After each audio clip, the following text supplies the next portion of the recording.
Ambassador Kim Suji walked through the long corridors of Nexus Prime's council building. Her black shoes clicked on the smooth metal floor as she carried her tablet with today's important papers. She had been Earth's voice in this place for 5 years now, and every day felt the same.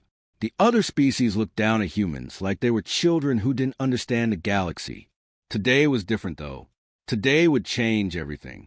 The Great Council Chamber was huge, with seats that went up and up like a mountain made of chairs. 847 different species sat in those seats. Some looked like giant insects. Others were made of crystal that sparkled in the light.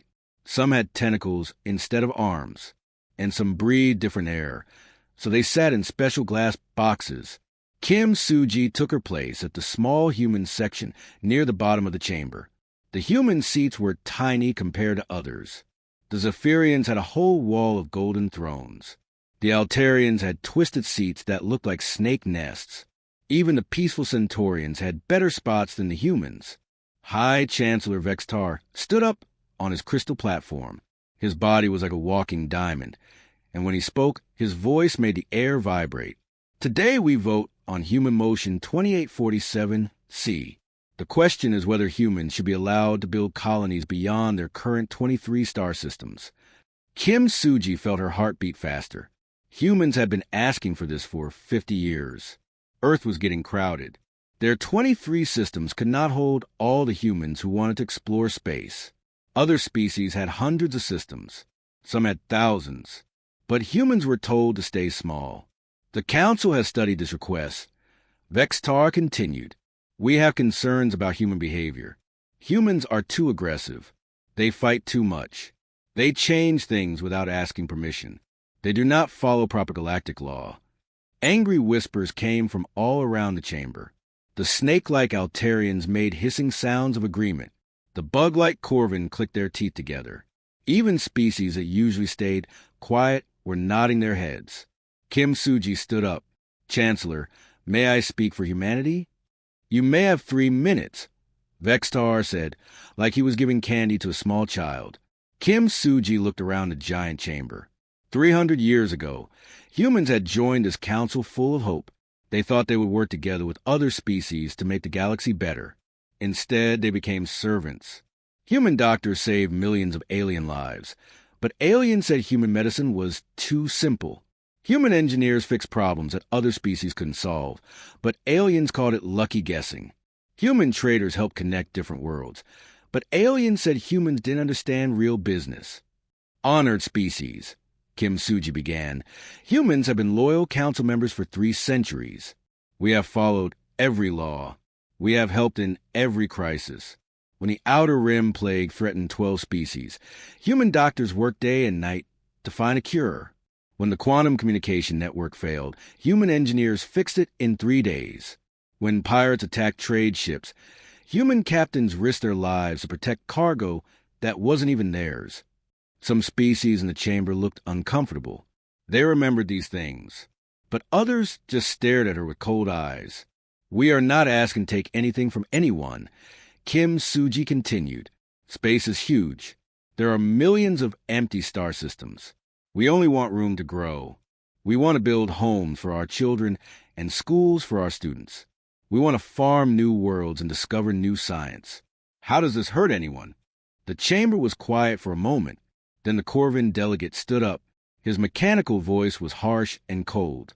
Humans reproduce too fast. They would fill up the galaxy in a few hundred years. They would use up all the resources. They would disturb the natural order. Other voices joined in. Humans don't respect authority. They ask too many questions. They change traditional ways. They make other species uncomfortable. Kim Suji felt something break inside her chest. Not her heart, but something deeper. The last bit of hope she had carried for 300 years. The vote was quick. Numbers appeared on the big screen. 734 species voted no. Only 89 voted yes. 24 didn't vote at all. Vextar's crystal face showed satisfaction. The motion fails. Humans will remain in their current territory. This protects galactic stability and maintains proper order. The chamber erupted in celebration. Species that had never agreed on anything were suddenly best friends, united in keeping humans small and weak. Kim Suji stood up slowly. The chamber got quiet. Everyone watched her. Then humanity withdraws from the Galactic Council immediately, she said in a clear, calm voice. The silence was complete. Nobody moved. Nobody breathed. Then chaos exploded. 800 species started shouting at once. Their translators couldn't keep up. The noise was like a storm of anger and confusion. Kim Suji gathered her papers and put them in her bag. She walked toward the exit with steady steps. Behind her, aliens were demanding explanations, making threats, asking questions she would never answer. At the great doors, she turned around one last time. The chamber was full of panic now. Species were arguing with each other, pointing fingers, demanding someone fix this problem. You'll understand soon enough what you've lost, Kim Suji said. Then she walked out into the hallway, leaving behind 3 centuries of trying to belong somewhere that would never accept her people as equals. The doors closed with a sound that seemed to shake the entire galaxy. Admiral Lee Jinwoo stood on the bridge of his ship, watching the last human families leave Kepler Station. The big space station had been their home for 60 years. Now it looked empty and sad as the final transport ships flew away carrying suitcases and children's toys. "Sir, all humans are gone from sections 1 through 15, reported Lieutenant Commander Choi Hyron from her computer screen. We're turning off the machines and locking the doors behind us. 3 weeks had passed since Ambassador Kim Suji walked out of the council meeting. Now every human in alien space was packing up and going home. It was the biggest moving day in galactic history. The alien news shows were having parties. Good riddance to the troublemakers, said one Altarian reporter, his snake body twisted into a happy coil. Finally, we can have peace without humans causing problems. The Corvin Banking Union sent messages to all their offices saying, "Great opportunities ahead. Now we can hire better workers to replace the low-skill humans." But Admiral Lee knew something they didn't know. He watched another group of cargo ships leave carrying special equipment. The machines looked ordinary, but they kept the station's artificial gravity working. Without them, everyone on Kepler Station would float around like balloons. "Admiral," came a voice over the radio from Dr. Yoon Tae-hyuk on the medical ship. "We finished moving all the sick children from the hospital on Proxima 7. The Centaurian doctors are worried. They don't know how to use the baby care machines without our people." Lee nodded sadly. "Tell them to ask their government for help. We don't work there anymore." It was strange and sad. The humans hadn't built the hospital building, but they had created every machine that kept babies alive inside it. The special beds that helped tiny alien babies grow strong. That was human science. The computer programs that figured out which medicines to give sick children. Human computer experts had written all that code. Engineer Park, Jisung walked over with his final report. "Sir, all the communication machines are now running by themselves. They can keep working for a while, but without people checking them and fixing small problems, they'll start breaking down in about 6 months." "How long before everything stops working?" Lee asked. "For the talking to other planets' machines? Maybe 1 or 2 years. For the gravity makers and air cleaners? Much sooner." Admiral Lee looked out the big window at Kepler Station. Thousands of aliens were walking around inside, going to work and shopping and living their normal lives. They had no idea that the quiet humans who fixed their world were disappearing forever. The aliens had always seen humans doing simple jobs. They saw human janitors cleaning floors and human cooks making food. They never noticed the human engineers in the basement keeping the power working. They never saw the human computer experts writing programs that ran everything. They thought humans were just doing easy work that anyone could do, but humans have been the invisible glue holding everything together. On planet Altair 4, the big water cleaning plant started making strange noises 3 days after the last human engineer left. The Altarian workers pressed buttons and checked screens, but they couldn't figure out what was wrong. The plant could clean water, but the human-designed computer program that decided how much cleaning chemical to add was acting up. In the Corvin spaceports, cargo ships were taking longer and longer to load and unload. The amazing robot arms that moved heavy boxes had been programmed by a human team led by someone named Kim Dae-ho. The robots still worked, but when small problems happened, nobody knew how to fix them. Lines of ships waiting to load cargo got longer each day. On 12 different worlds, the machines that made breathable air inside space stations started working slower. The Zephyrian technicians could read the instruction books, but they couldn't understand why humans had designed the systems in such a weird way. They didn't know that the weird design was actually brilliant. It used less power and worked better than the old way. "Admiral, we're ready to leave," reported the ship's pilot. Lee took one last look at Kepler Station. In a few months, when the gravity machine started failing, the aliens would finally understand. When the communication network stopped working and planets couldn't talk to each other, they would remember the humans who had kept it running. When trade ships couldn't dock properly because the guidance computers were broken, they would wish they had been nicer to the human programmers. "Set course for Earth," Lee ordered. "It's time to go home." As their ship flew away, Kepler Station's lights began turning off section by section. The humans had turned off power to empty areas to save energy, but the aliens inside didn't know that. They just saw their bright, busy station getting darker and darker.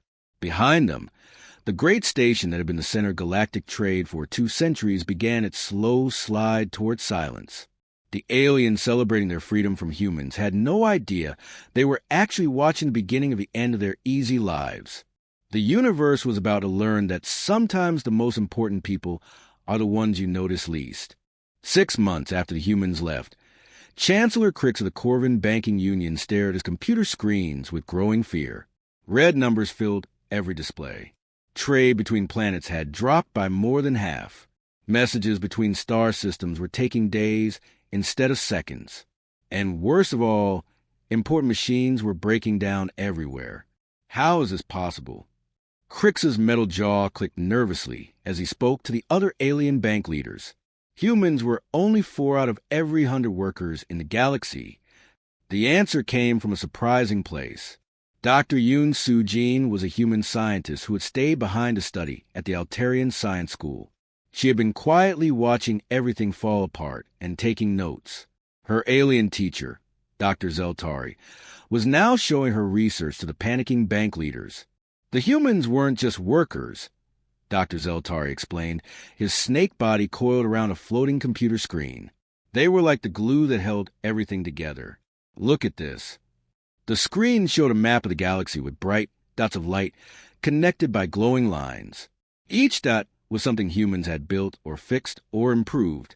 The web of connections was huge, much bigger than anyone had imagined.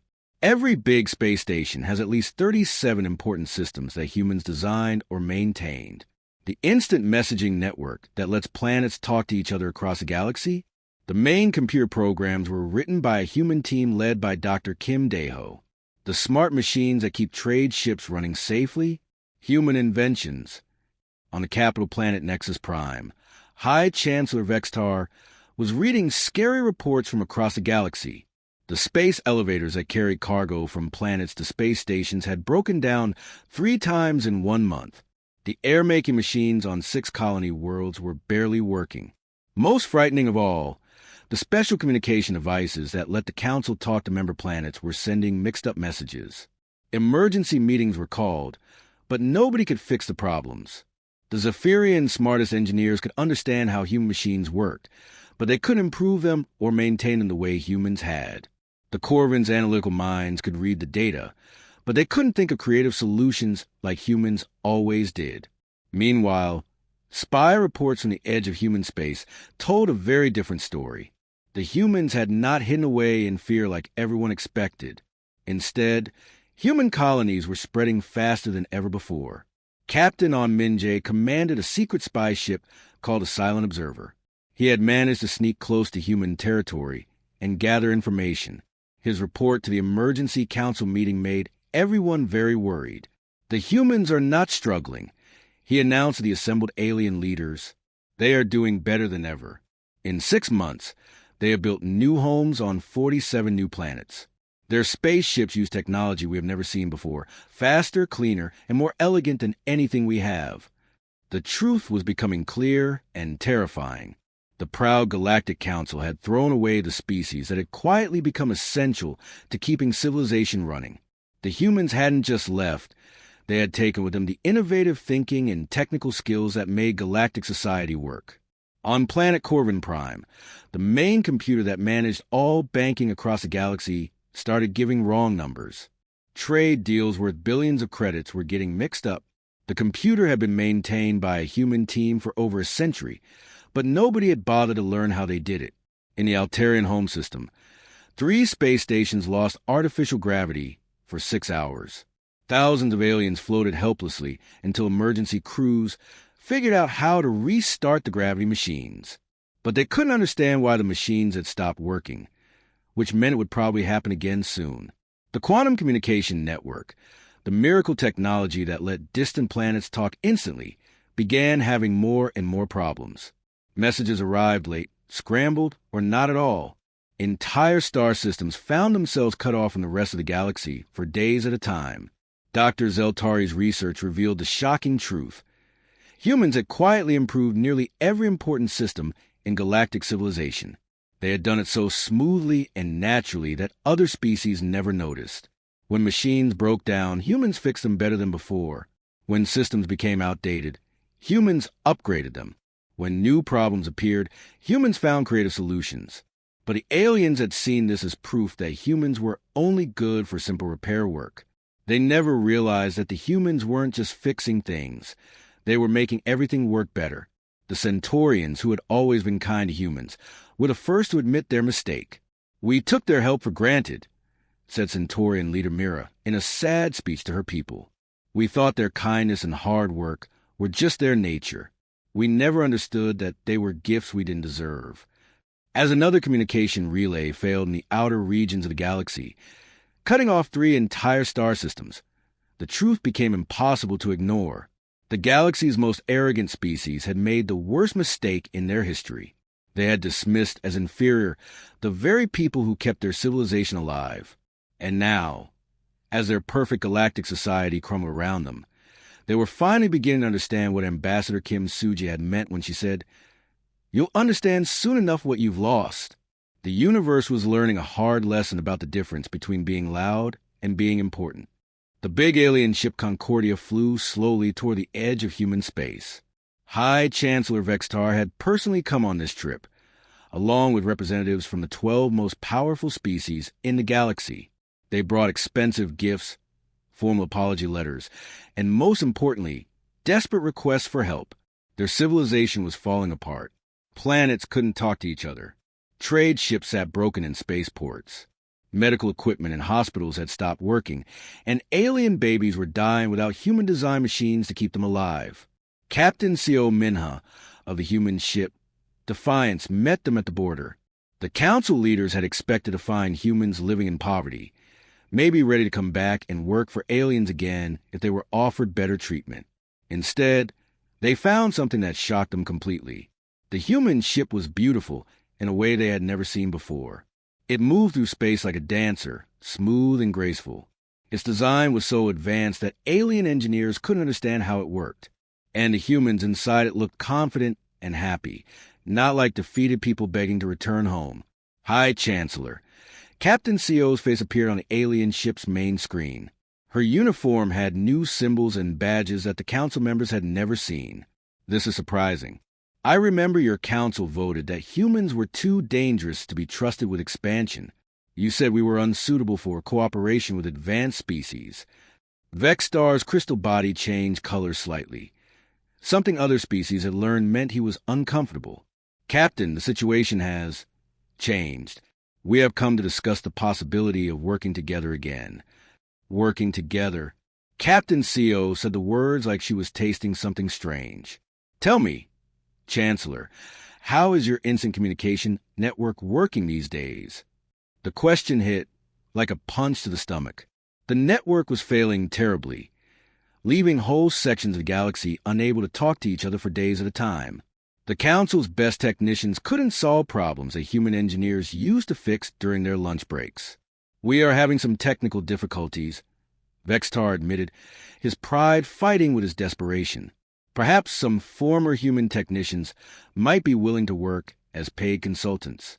We are prepared to offer substantial payment.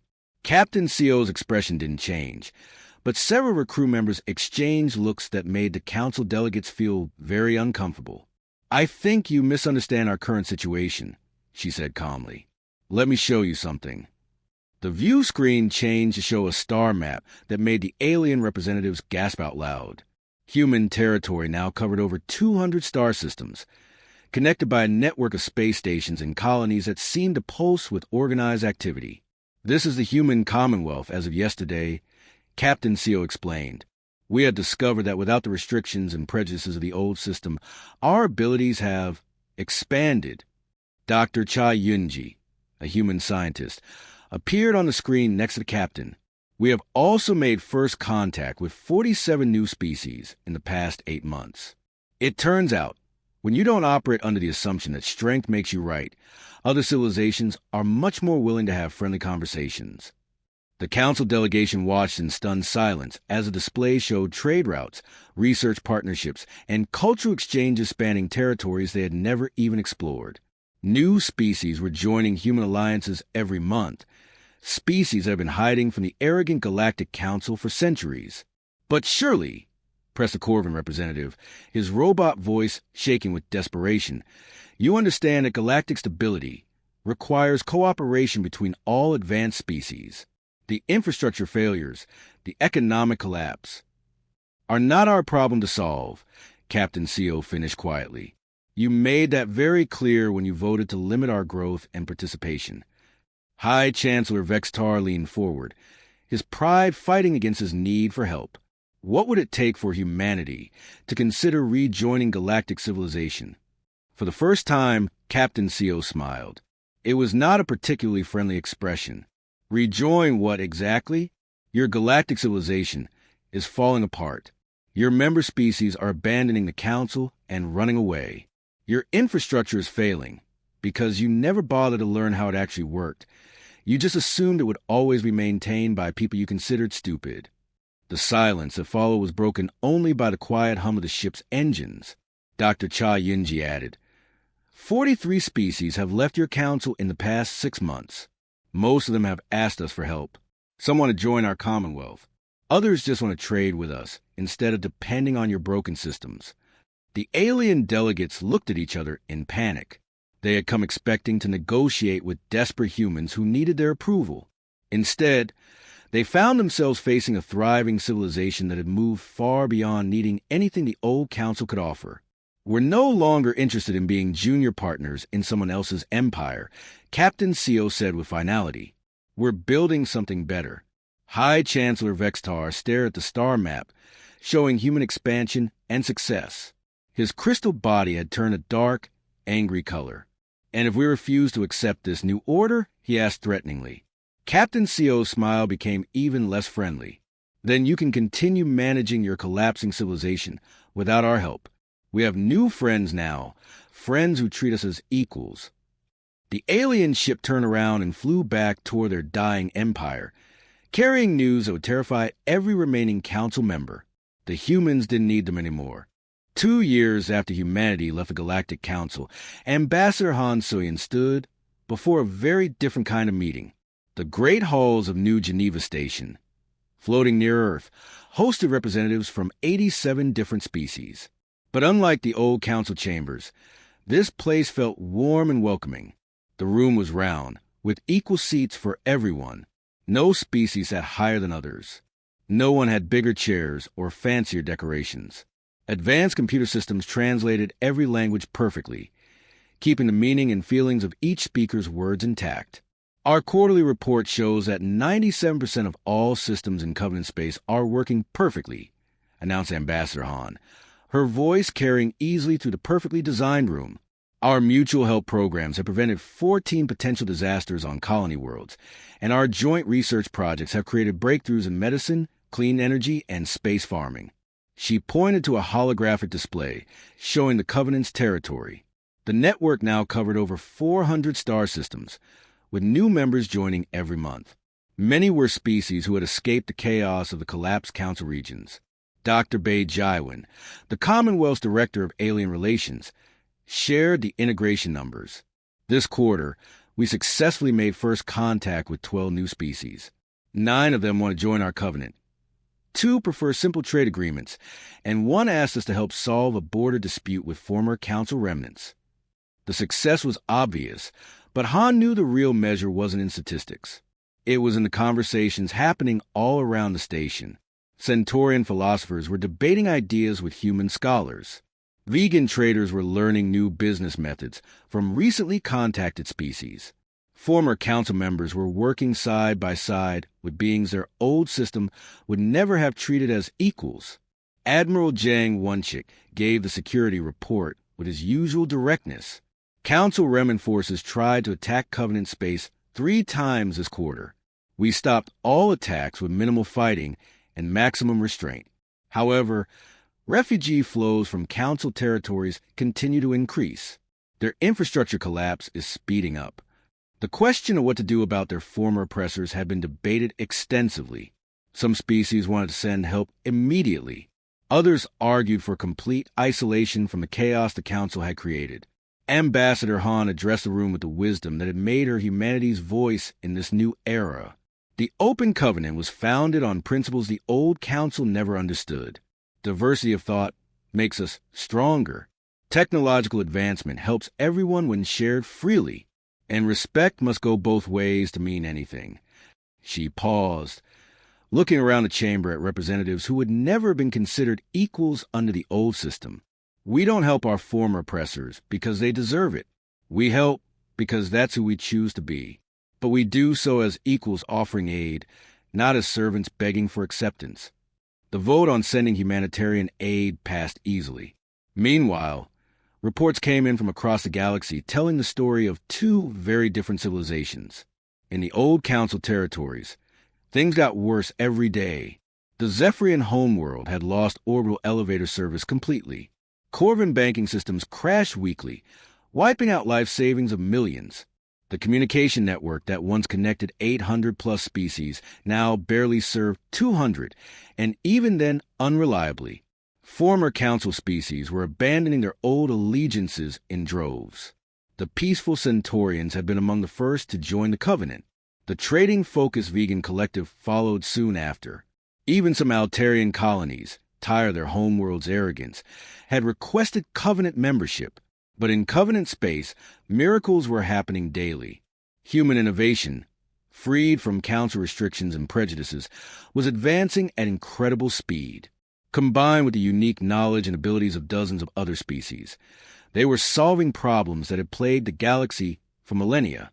The Rigelian crystal growers shared their knowledge with human engineers, leading computers that were both more powerful and more efficient. Centaurian philosophers worked with human psychologists to develop new ways to help traumatize refugees. Vegan traders and human economists created fair trade systems that benefited everyone involved. Most importantly, they were discovering species that had hidden from the Council for centuries. The gentle harmony singers, who communicated through music, had avoided contact with the aggressive Council but welcomed the respectful Covenant. The brilliant silicon minds, digital beings who live in computer networks, had feared Council exploitation but trusted human promises of equality. As the session concluded, Han reflected on how far they had all come. The old Galactic Council operated on the belief that some species were naturally better than others, that order came through force, and that innovation belonged only to the powerful. The Open Covenant proved a different way was possible. When species were free to contribute their unique strengths, when cooperation replaced competition, when respect was freely given rather than earned through submission, civilization didn't just survive. It bloomed like a garden in spring. From Earth to the newest colony worlds, across species that had never imagined working as true partners, the same truth echoed. The future belonged not to those who demanded superiority, but to those who offered friendship. The old Council had taught the galaxy that might makes right. The new Covenant showed them that right makes might. And, in the end, that made all the difference. The universe had learned that the greatest strength comes not from standing above others, but from standing together as equals. The day humanity left the Galactic Council truly was the day the universe changed, for the better,